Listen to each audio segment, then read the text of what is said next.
Today we'll discuss what is to be done in case a false FIR is filed against a person.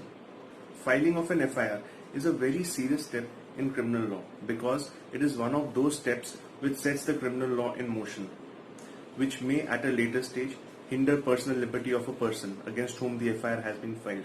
Therefore, it is a very important step, a very significant step in setting the criminal law into motion. If a false FIR is filed against a person, it will severely and adversely affect the rights of a person against whom it is filed. Therefore, law has given certain safeguards to a person against whom an FIR has been filed and who thinks that the FIR has been wrongly filed against him.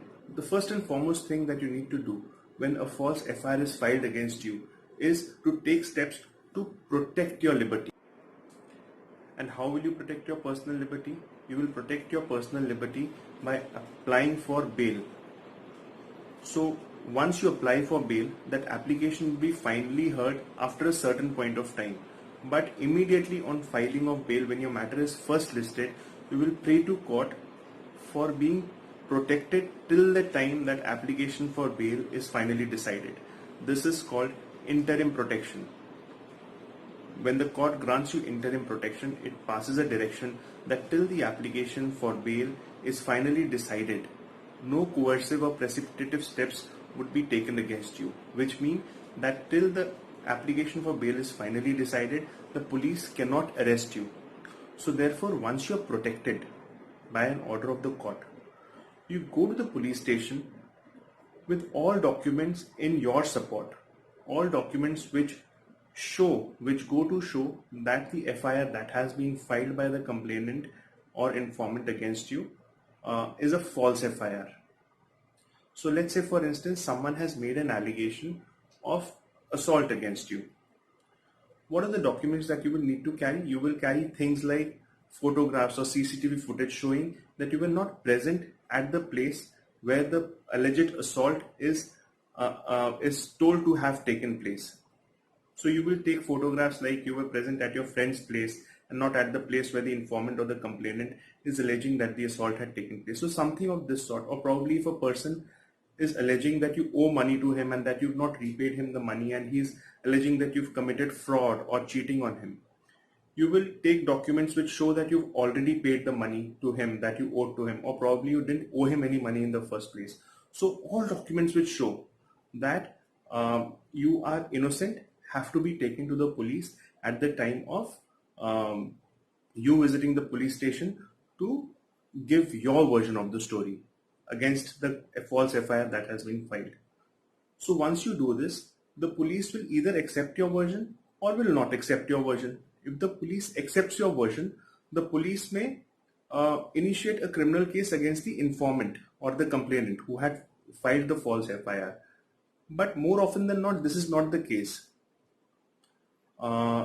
This is the ideal situation wherein you go and tell the police that a false FIR has been filed against me, and the police sees all the documents, and the police also comes to realize that yes, a false FIR has been filed against you. In such a case, the police will initiate a criminal case against the informant under section 182 and 211 of the IPC.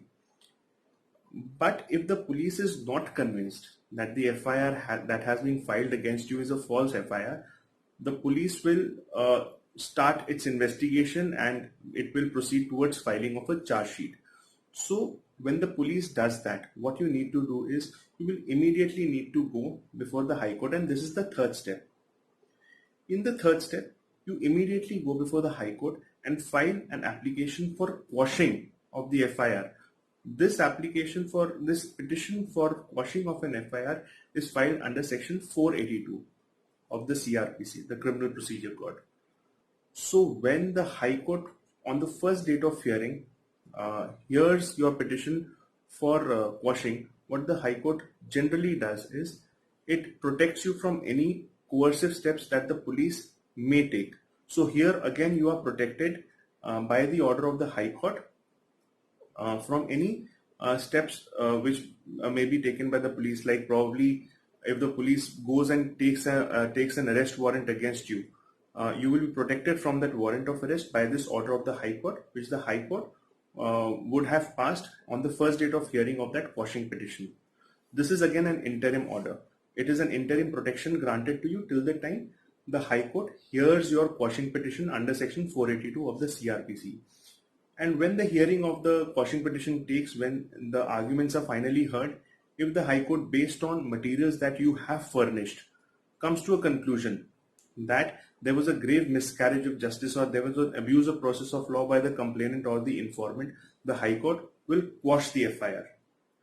And when the High Court quashes the FIR, it is at this stage that now you come on the offensive. Till this time you are defending yourself. Now you can come on the offensive and initiate an action against the complainant who had filed a false case against you. And this action, this action will be filed under Section 182 and 211 of the IPC, which deals with someone furnishing false information to the police or a public official, and under Section 500, which deals with defamation. So therefore, friends, this is what you can do in case a false FIR is filed against you. The process of law is sacrosanct, and law has given protection to anyone who is prejudiced by abuse or miscarriage of the process of law, provided they are taken timely.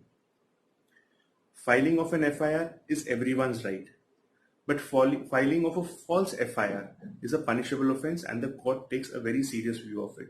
So therefore, if a false FIR is filed against you, timely corrective legal action will be something that will get you out of trouble. So that is it in this discussion.